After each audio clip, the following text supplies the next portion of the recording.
Oke, ada, kalau kita lihat di Google itu ya, AI dan computational intelligence.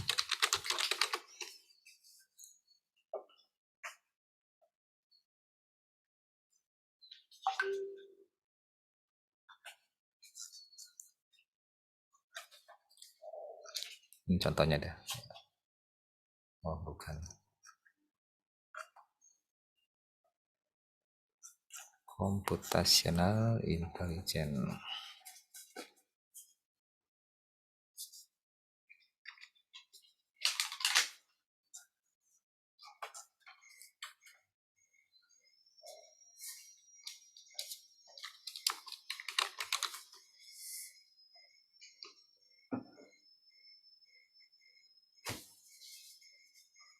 Ya ini. Ya, jadi ada AI itu sebenarnya dia hard computing itu ya termasuk soft computing gitu. Jadi tapi ini untuk memisahkan doang ya. Aslinya sih CI itu di dalam AI gitu. Hard computing, yang CI itu soft computing. Dan ini ada komponennya evolutionary neural network sama fuzzy. Tapi sebelum ada ini, walaupun AI dia sudah muncul ya cikal bakal CI. Itu dari konsep uncertainty. Uncertainty itu ada yang data hilang, terus ada yang tengah-tengah gitu, yang nggak jelas atau kabur, ya fuzzy. Dan ada lagi nanti learning gitu ya. Ini kalau ingin membedakan antara AI dengan CI.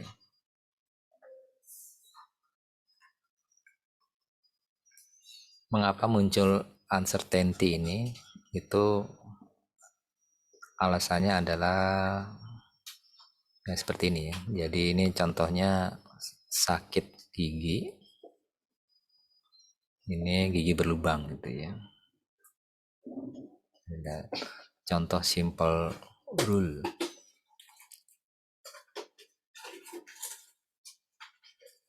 Tapi ternyata di kehidupan itu banyak selain dari gigi berlubang yang bikin sakit kepala. Contohnya ya masalah di apa ini, gusi ya, gusi bermasalah, gigi berlubang, dan atau dan seterusnya. Nah ini yang membuat AI diimplementasi di lapangan itu jadi nggak uncertain ya. Jadi itulah sebabnya mengapa bab ini muncul, bab tentang uncertainty. Nanti juga dibahas, nah salah satu teknik zaman dulu ya, nyebutnya klasik, itu dengan probabilitas. Probabilitas itu juga nggak pasti ya, kayak mata uang koin dilempar dan itu kan peluangnya 50-50, 50-50. Nah itu, tapi kita nggak bisa memastikan nanti keluar angka atau keluar gambar ya.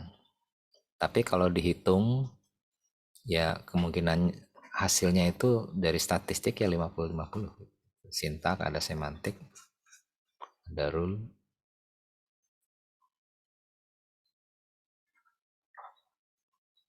Ini contohnya ada ya yang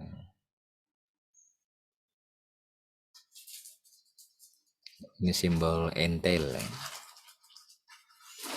Di sini ada titik, itu misalnya tanah berumput basah itu 0,77%, 7% ya. 70% itu karena hujan gitu kan. Ini ada lagi ini sprinkler karena 99% hujan, jadi ada probabilitas gitu. Dan mungkin nanti kita pelajarin fuzzy logic. Fuzzy logic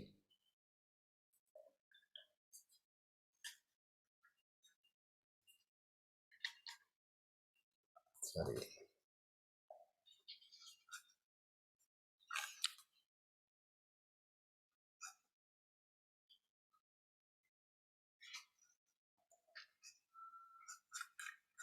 Langsung ke teori dasarnya saja.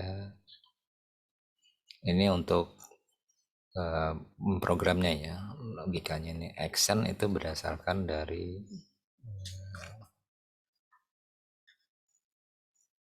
perception atau dari sensor ya, sensor action. Dan ini contoh belief state ya. Belief state itu berdasarkan dari bias.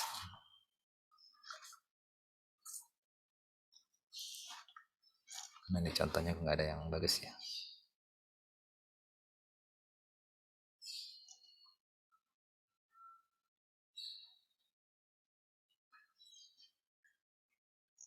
Ini rumus dasarnya.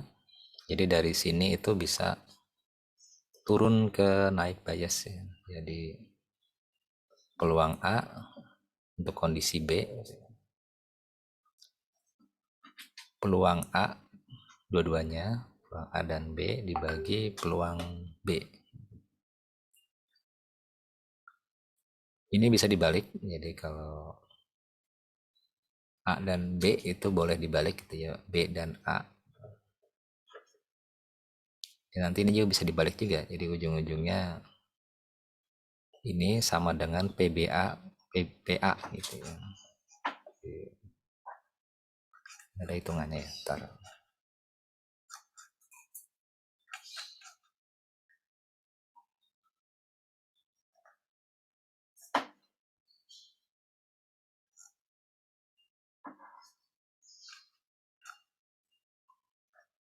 Antara slide sama ininya beda ya.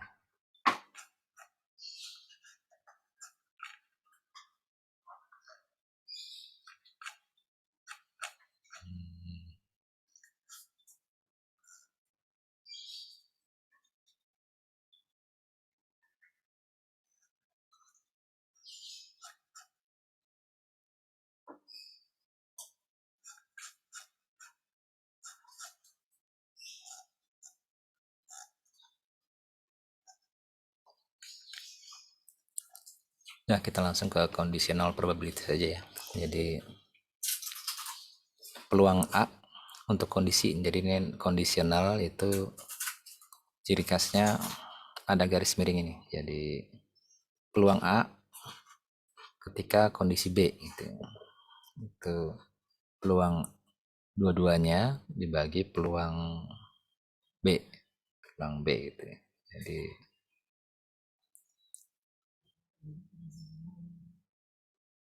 B, A dan B. Nah, ini dia karena B dan A ini bisa dibalik gitu ya, dibalik. Jadi ininya juga bisa ditukar. Cuma di sini harus sama nih ya, PB ini PB, PA PA. Dan dari dua persamaan ini dia bisa menghitung PAB atau PBA-nya. Gitu ya. Jadi ini aslinya sih kalau diimplementasi ini cause and effect. Gitu ya. Jadi kalau kita ingin mencari causality ya, biasanya kalau di riset itu kan ya berapa peluang yang tadi itu sakit apa tadi sakit gigi ya, sakit giginya di kanan, terus ini peluang penyebabnya dari gigi berlubang itu ya, peluangnya berapa persen. Gigi berlubang tadi yang bikin sakit kepala gitu ya, sakit gigi. Jadi nanti yang sebelah kanan ini datanya sudah ada ya, sudah ada datanya. Kemudian ingin mencari berapa peluang gigi berlubang itu menyebabkan sakit gigi ya. Jadi Ini ada bias rule, pemanfaatannya salah satunya di prediksi ya, memprediksi sesuatu. Jadi sebelum ada machine learning, deep learning, macam-macam gitu kan. Nah, si Bayes ini sudah mengeluarkan teorinya ya. Ini saya lagi nyari slide-nya, bentar ya, saya cari dulu ini.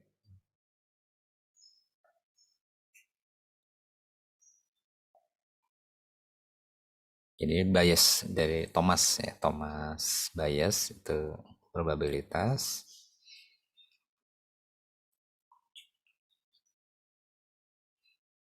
Jadi ada atribut, nilai atribut itu berefek ke classifier. Classifier itu eh, sebuah kayak fungsi gitu ya, pemisah, pengklasifikasi.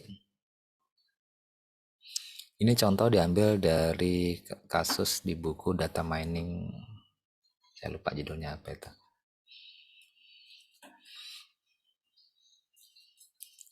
Ini hipotesis gitu kan.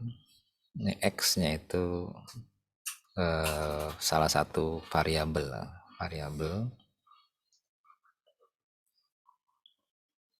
Jadi targetnya nanti ini contohnya peluang H untuk kondisi X. Jadi contohnya itu probabilitas membeli atau tidak membeli.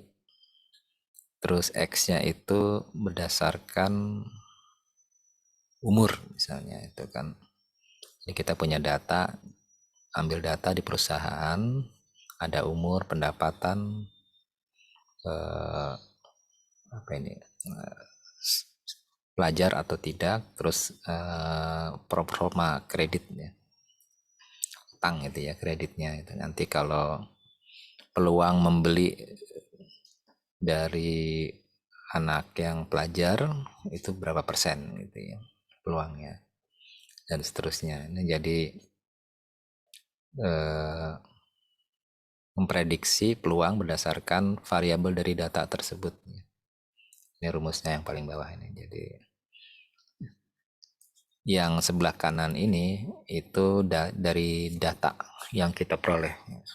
Ini berarti dari yang beli kita hitung peluangnya. Ini kan peluang dari satu variabel itu. Misalnya pelajar yang membeli kan bisa kita cari datanya tuh. Pelajar yang membeli, kemudian data total pembelian kita tahu, peluang kita dagang, peluangnya misalnya bulan ini laku itu dapat ada dari data sebelumnya misalnya ya. Ini peluang tiap variabel yang membeli, kemudian ini peluang dari ya datanya, data yang income-nya ini ya, atau rating student. Ini semua dari statistik. Nah, yang ini kita menghitung prediksi pembelian gitu, beli apa enggak gitu ya, berdasarkan dari data ini terhadap salah satu variabel.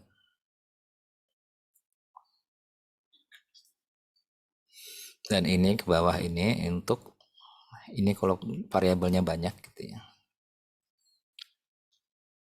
Di sini ada simbol kalau sigma itu kan penjumlahan ya. Kalau perkalian berderet itu ya apa P-in namanya ya. Ini dikalikan. Jadi ini sama dengan yang tadi, cuma ini kalau banyak variabelnya ya.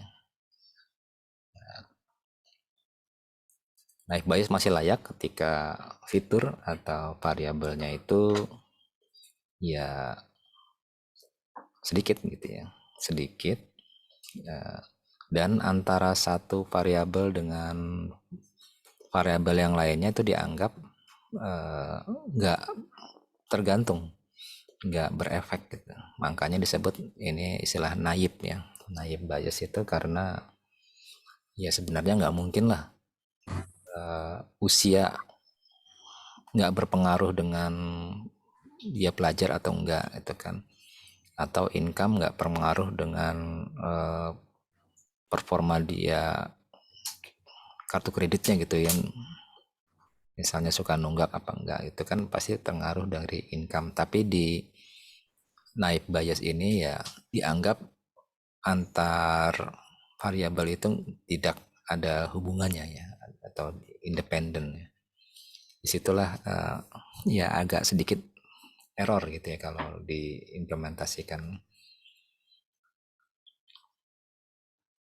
Ini contoh data, ada 14 data ya. Karena ini contoh doang ya, sebaiknya datanya ini ya ratusan atau ribuan kalau sekarang yang big data. Itu udah kalau saya tahun 2015 itu ketika kuliah 1,1 jutaan record dah, 1,1 juta record tuh kalau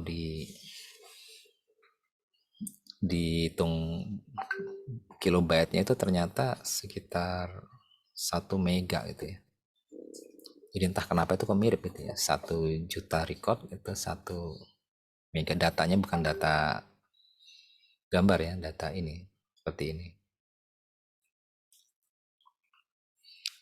Terus ada ini contoh, ada 4 fitur, 1 2 3 4.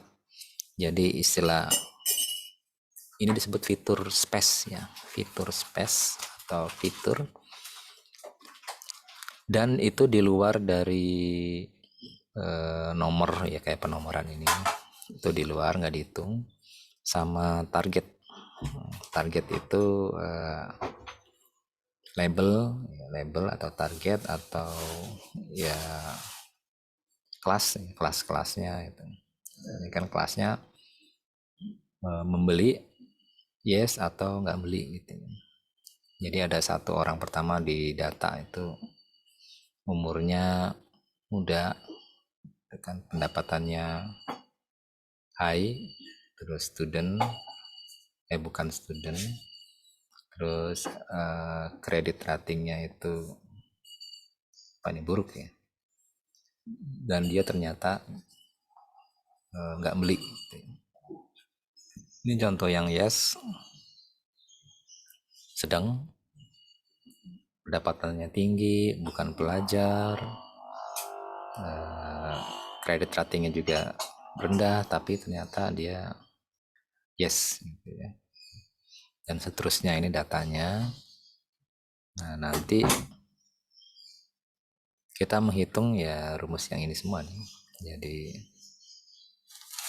P by atau P kelas 1 dan kelas 2 ya. P not by. P by itu dari yang yes semua ini dijumlah dibagi seluruh data ini ya 14. Ini cara menghitung manualnya ya, tapi nanti diimplementasinya kita coba ya pakai Python. Ini yang not by, nanti yang not by itu dicari 0, 1, 2, 3, 4, 5 itu kan dibagi. Ini peluang yang jadi penyebut di sini ya. Nah ini peluang buy berapa, peluang not buy berapa. Nah ini peluang buy, peluang not buy. Kemudian kita pakai persamaan yang ini. X. Ini peluang untuk umur variabel ini yang membeli. Ini kan by komputer. Oh ini 2 yang langsung ya. Ini semua data ini ada di sini, di sebelah kanan ya. Tinggal dicari aja berapa sih peluang yang beli komputer itu anak muda umurnya 30. Tinggal dicari aja yang yes, kemudian yang usianya di bawah 30. Artinya ini kan ya 1. Ada lagi nggak nih? 1. Ada lagi nih 2. Berarti di sini 2 ya, 2/9 terus ketemu. Dan yang lain juga dihitung gitu ya. Kalau misalnya kelasnya lebih dari 2, 3, berarti ini jadi banyak juga gitu ya. Kelas A 30, kelas B kurang dari 30, kelas C kurang dari 30 dan seterusnya. Ini contohnya yang sederhana, cuma memprediksi dua kemungkinan atau dua kelasnya, baik atau no.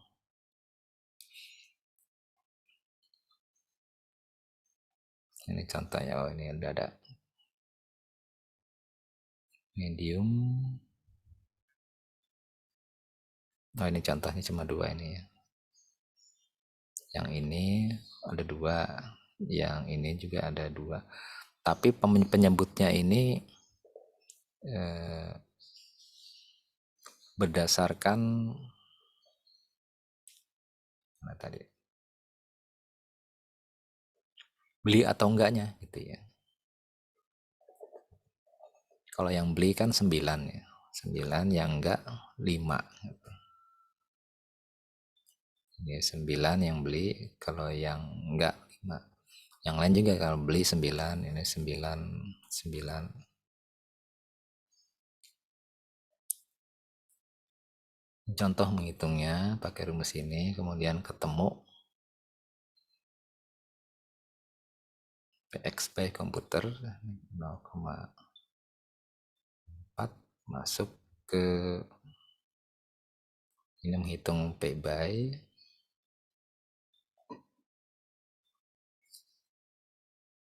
0,28. Ini yang not by,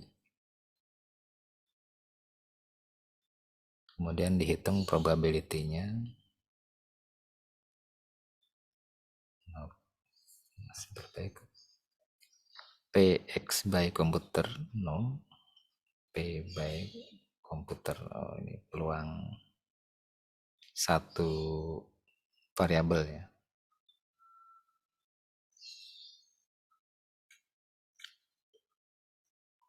Nanti disuruh milih nih, yang peluang membeli ya, yang not buy segini 0,019, peluang buy berapa tadi ini? Ini ya, peluang buy 0,02. Salah nih kayaknya nih, salah ketik ini.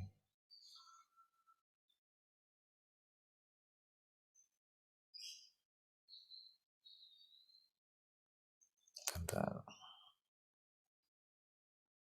0,04, 0,00.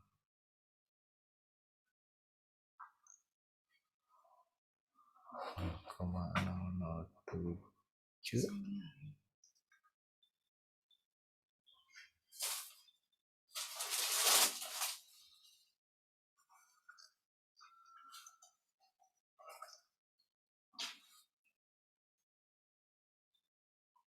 Ini salah ketik ya, ntar saya harus direvisi nih. 0,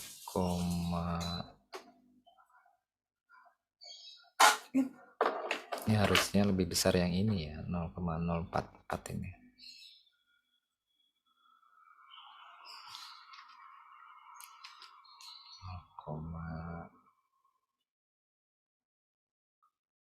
Ininya benar, cuma ininya salah ketik ini ya, 0,044 ya.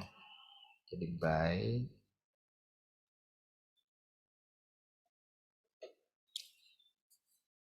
jadi ada satu data gitu kan ya, misalnya anak muda misalnya kurang dari 30 gitu kan, berapa peluangan dia membeli komputer tersebut gitu ya. Jadi dia peluang belinya berapa, peluang tidak membelinya berapa, nanti dibandingkan. Kalau peluangnya membelinya lebih besar berarti dia buy gitu. Keputusannya membeli dengan peluang ya ini 44% ya, atau 4% ya, peluangnya membelinya 4% ya.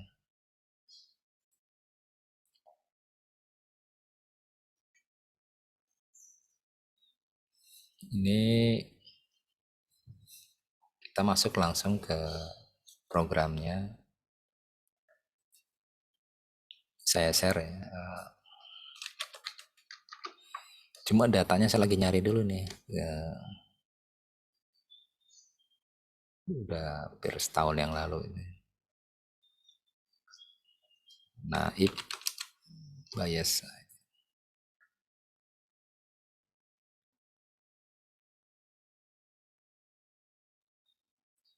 Jadi kalau mau nyoba silakan bisa anyone with the link.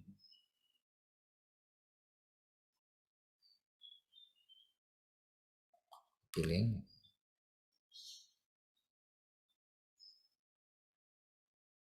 Saya share di chat.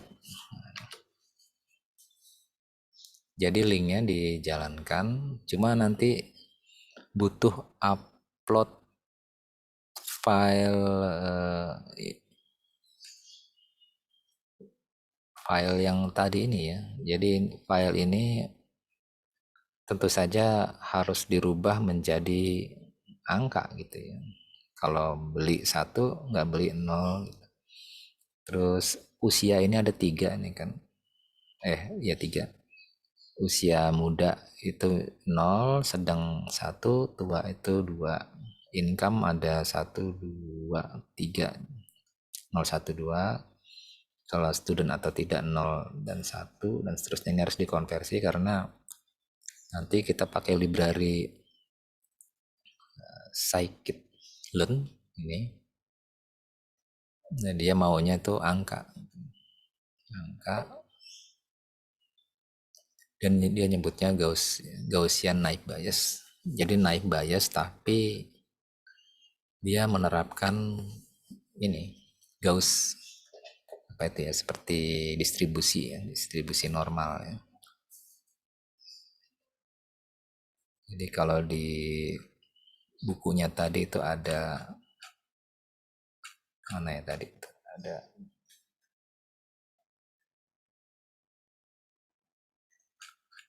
Gauss, mana Gauss ini?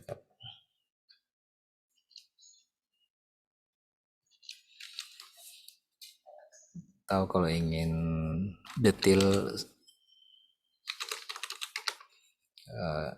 apa itu scikit-learn, ya dia itu satu library atau paket ya. Nah ini berbahasa Python, dia ada 3 kategori: klasifikasi, regresi, dan clustering. Naive Bayes.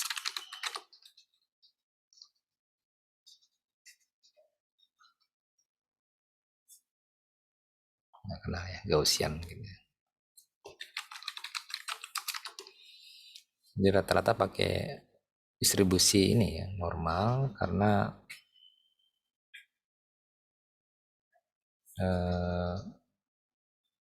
kalau datanya banyak pakai cara yang satu persatu yang tadi, meneliti cari yang yesnya berapa aja terus dihitung, itu kelamaan gitu ya. Jadi dia pakai ini Gaussian naive Bayes.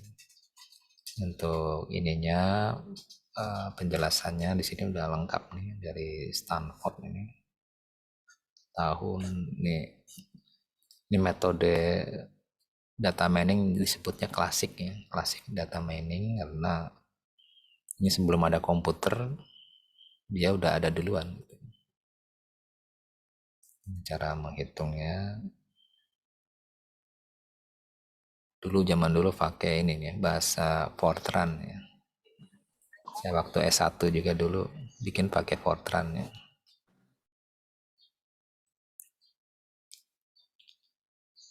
Tahun berapa ini? Tahun 79 ini ya. Saya baru berapa tahun. Kemudian di sini ada source code-nya nih. Jadi kalau yang ngambil dokter ya, itu shortcut ini wajib dipelajarin, karena memodifikasi, biasanya doktoral itu memodifikasi metode untuk yang lebih baik. Dan ini program naive biasnya tadi, Gaussian naive bias. Dan untuk mempelajari ini semua wajib belajar object oriented ya. Bukan cuma Python ya, tapi Python object oriented pada Python. Jadi bentuknya soalnya dia kelas. Tiap kelas itu pasti ada atribut nah, seperti ini. Dan operation itu ini.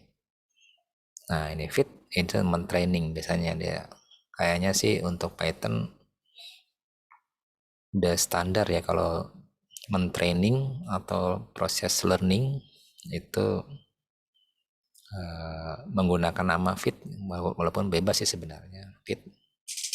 Dan yang atas init itu kalau belajar PBO atau pemrograman objek ya pasti ada kalau di Java itu yang var arc gitu ya yang di awal yang untuk membuat konstruktor. Jadi kelas itu harus ada konstruktor karena nanti tiap kelas ada objek tuh. Misalnya kelas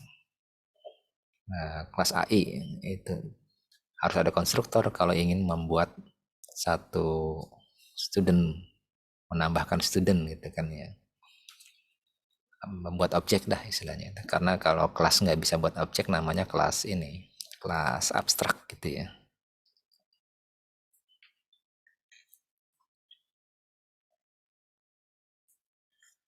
Terus siapa sih yang bikin ini? Gitu kan, yang bikin tuh digulungannya ke atas itu kan. Nanti di sini ada 77 kontributor itu ya. Ini nama-namanya gitu kan. Ada RTH, ini bukan saya ya. Airlab. Ini siapa sih dia? Ya tinggal di klik aja. Oh ternyata dari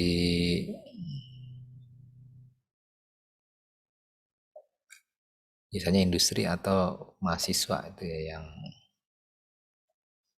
senang ngoprek.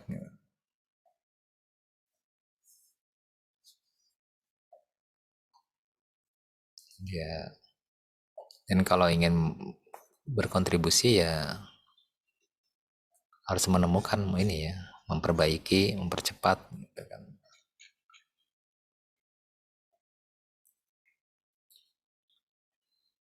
Ini setelah datanya kebentuk, nah ini contoh aplikasinya.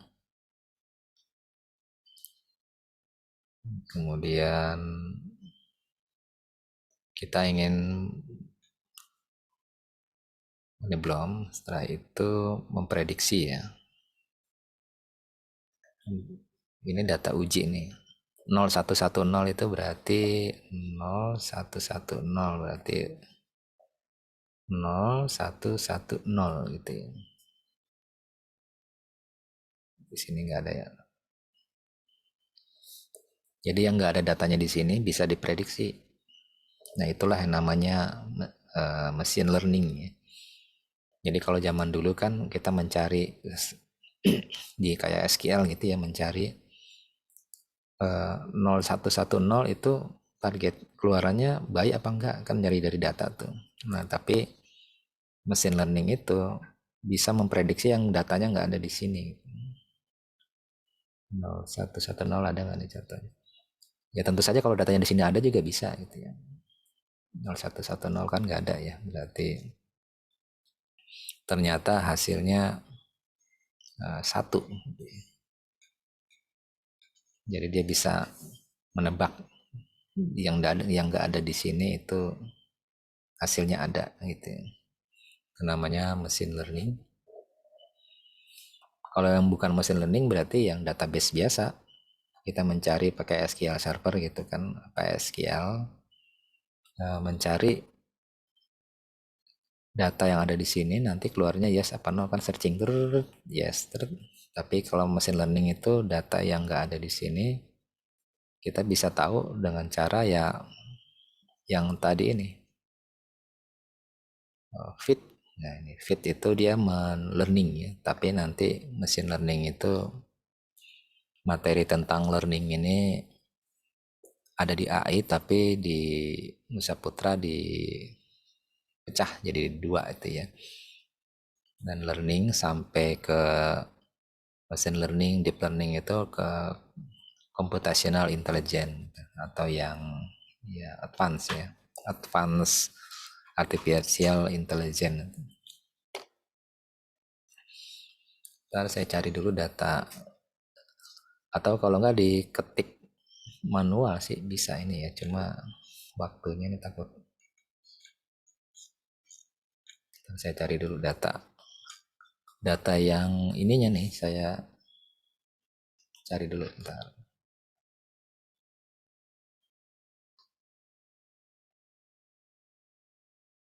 Ditaruh di lokasinya, misalnya di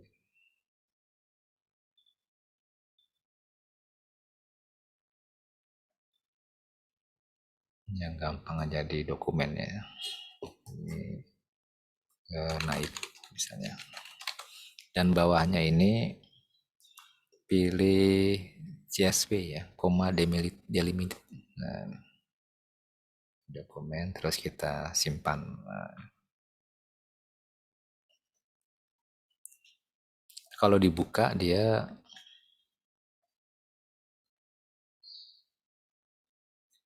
misalnya pakai notepad, dia bentuknya koma gitu ya kalau notepad. Sebenarnya bikinnya pakai notepad juga bisa, cuma harus ngetik koma ini jadi males itu ya, mendingan Excel kan. Oke, kita lanjut ke programnya. Ini kita pertama mengimpor library. Di sini ada I/O dan Google Colab. Import file ini fasilitas khusus Google Colab ya. Jadi ketika di-upload, choose file, kita pilih file yang tadi.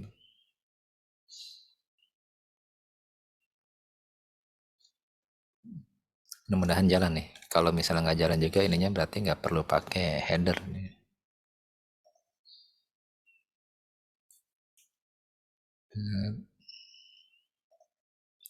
Terus saya tambahkan satu code. Misalnya ini yang melihat X-nya itu, nah ini ya, 0, 2, 0. Nah kayak 1, 2, 3, 4. Kepotong nggak nih? Oh ya benar ya, 0200 ya. Terakhir 2101. 2101, oh kurang satu ini. Berarti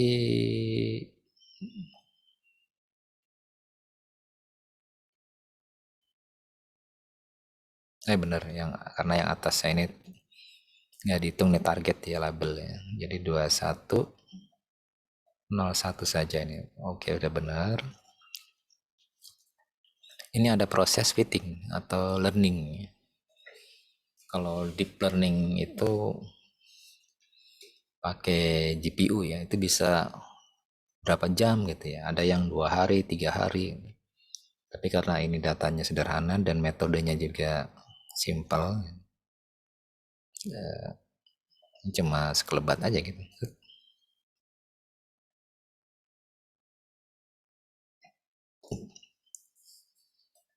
Ini saya matiin dulu. Nah, ini untuk ngetes print result, berarti ini hasilnya di print keluar satu ya, berarti dia mati kategori membeli gitu ya.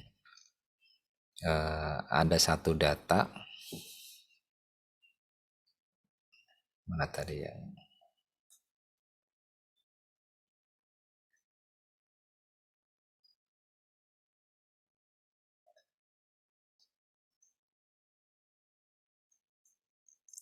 nah ini jadi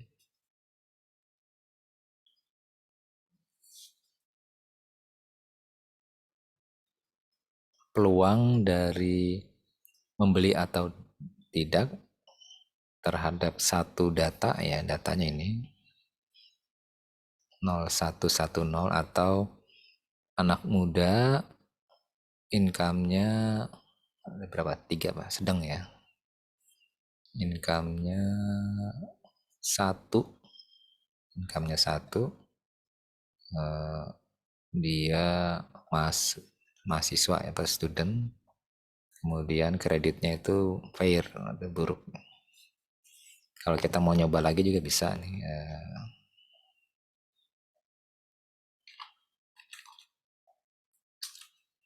0 misalnya di sini. Sebenarnya untuk ngetes program learningnya berhasil apa enggak, sebenarnya kita contoh aja ini 0 gitu ya, 0 hasilnya harus mana tadi ya, 0200 itu harus hasilnya 0 gitu ya. Tapi ini benar nggak nih learning?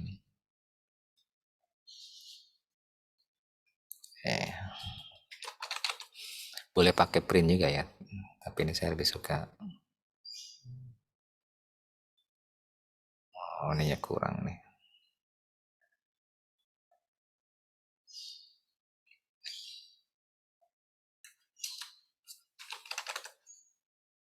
Result.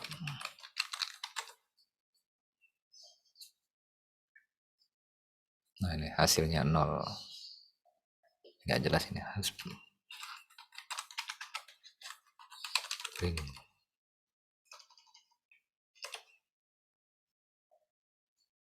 Nah, ini hasilnya 0. Jadi dia. Tapi ini nguji hasil learning ya.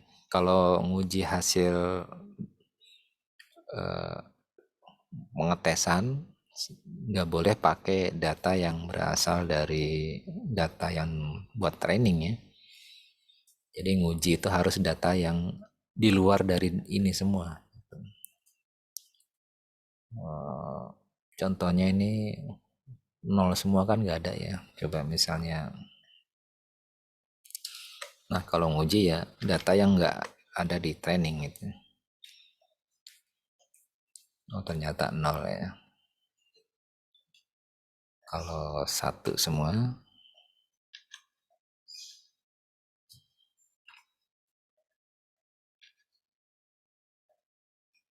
nah ini 1 gitu ya.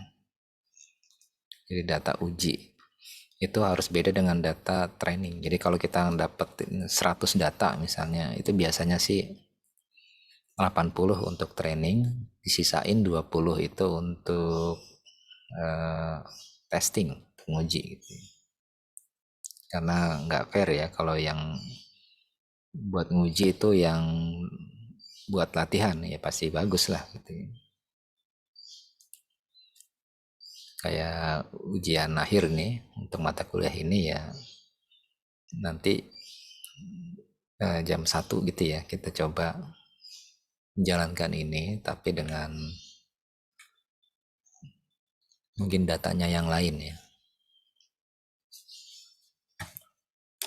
Kalau pakai datanya yang sama ya bukan ujian namanya gitu. Tapi ada lagi metode cross validation, itu kan dari 100 data yang dipakai buat training itu 80, itu kita nggak tahu 80 itu datanya bagus apa enggak gitu ya. Jadi kalau data yang dipakai training itu jelek, ya lagi sial gitu kan ya. Hasil pemodelannya itu nanti ya ketika diuji nggak ngaco, jelek gitu ya. Nah kalau cross validation itu secara bergiliran itu satu data di split. Ini contohnya data training yang tadi ini di split, enggak seluruh data ya, data ini di split menjadi contohnya ini 5. Jadi ada istilah K fault cross validation. Jadi sini 5 F, 5 fault ya, karena 5 data ya. Data pertama di skat ini di 5 grup ini selamanya tetap dipakai ke bawah gitu ya. Nanti dia mau setelah 5 data itu di split bergiliran, tiap kelompok itu dipakai menguji sekali lah setiap ronde itu ya. Ronde pertama ini yang grup pertama ini, vote pertama ini jadi nguji, dan yang lainnya itu buat yang hijau ini untuk training gitu. Nanti di training ulang lagi yang kedua ini pakai data voltnya tetap sama, cuma nanti giliran yang grup kedua ini yang jadi untuk ngetes yang ini buat uji. Jadi setelah ada 5 kali training ini ya akurasi rata-ratanya itu ketemu gitu ya. Jadi ya hasilnya lebih lebih apa ya? Lebih bagus dibanding kalau 100 data saya cuma pisah 80 data itu untuk training, 20 itu untuk testing, walaupun dengan cara random, tapi terkadang ya namanya random gitu kan, kadang sial itu dapat data yang buruk yang untuk training itu, yang data buruk itu biasanya komposisi antara nol dan satunya itu nggak merata itu. Misalnya data yang ini bisa nggak saya sortir nih. Oh, ini kan nolnya lebih sedikit dari satu nih. Ini sebenarnya juga datanya ini jelek nih. Nolnya 5, satunya kan 9 tuh. Itu misalnya ketika di training itu satu semua ininya, itu juga ngaco nanti hasilnya. Jadi ketika training itu sebaiknya antara kelas 0 dan kelas 1 itu balance. Jadi ada data balance nyebutnya. Kalau di prakteknya misalnya ada 500 0, 401, ada 400 500 yang 0, yang satu itu 400, biasanya yang 500 itu dikurangin lah supaya adil, jadi data 0 400, satunya 400 jadi imbang gitu. Itu hasilnya lebih bagus. Kalau datanya banyak gitu ya, kalau datanya sedikit ketika dibuang ya habis gitu. Tapi biasanya sih untuk riset-riset tuh datanya banyak gitu ya, dan tersedia di internet. Ini yang untuk oh ya, datanya belum saya share ya. Ini kenapa kok di Zoom sekarang nggak bisa nge-share data langsung ya? Loh, kenapa ya?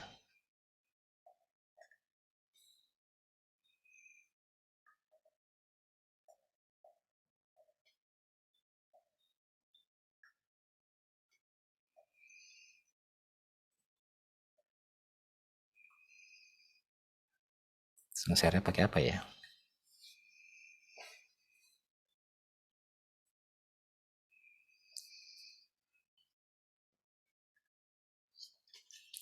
Pas saya share di WA aja ya, di chatting di grup ya, di grup WA ini yang naib bias.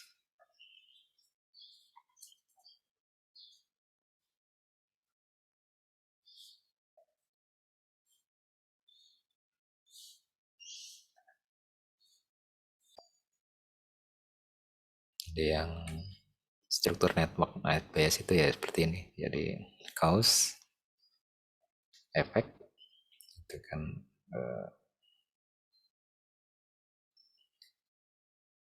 cause, efek, dan lagi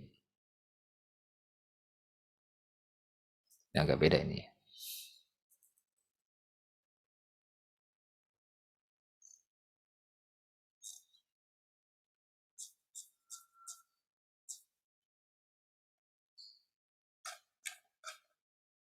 Pencarian bias network non descendant. Oh, ini Markov blanket ya, the gray area ini. Markov.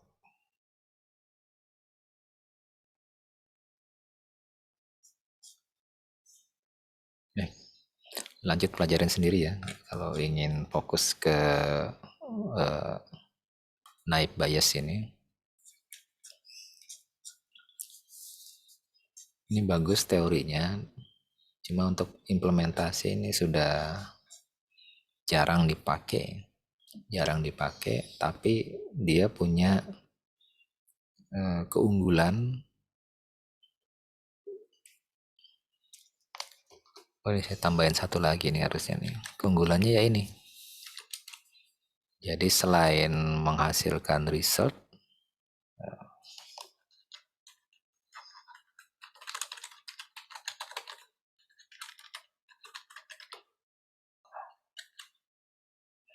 dia juga ada probabilitasnya gitu.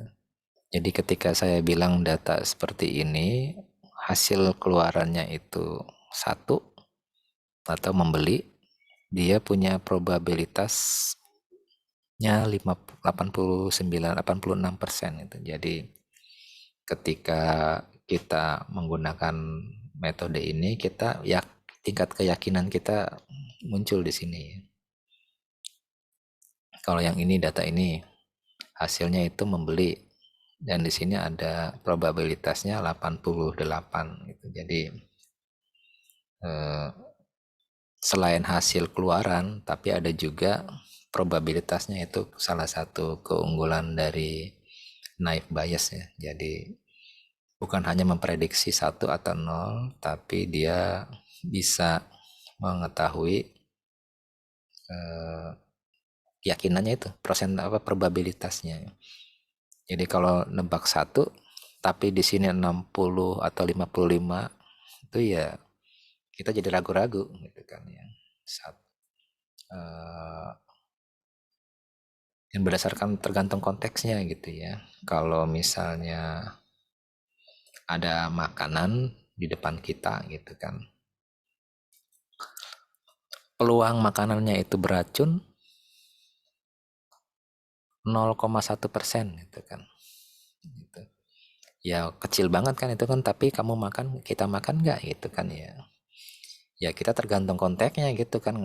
Ya walaupun itu peluangnya ada racunnya 0,1%, tapi ya ngapain kita makan gitu kan. Cari aja makanan yang lain, itu jadi tergantung dari konteksnya itu. Jadi berapa nilai ini itu tergantung dari uh, ya konteksnya gitu.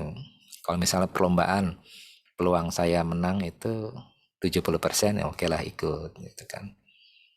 Ikut lomba gitu kan, peluangnya besar nih 70%. Tapi kalau perlombaan itu yang kalah nanti mati gitu kan, ya udah kita belum tentu peluang 70% ikut gitu kan. Jadi tergantung konteks itu. Jadi ada kasus tertentu yang akurasinya itu harus, nah misalnya deteksi COVID gitu ya, 95, 96, 97 itu masih ragu-ragu kan kalau dokter itu.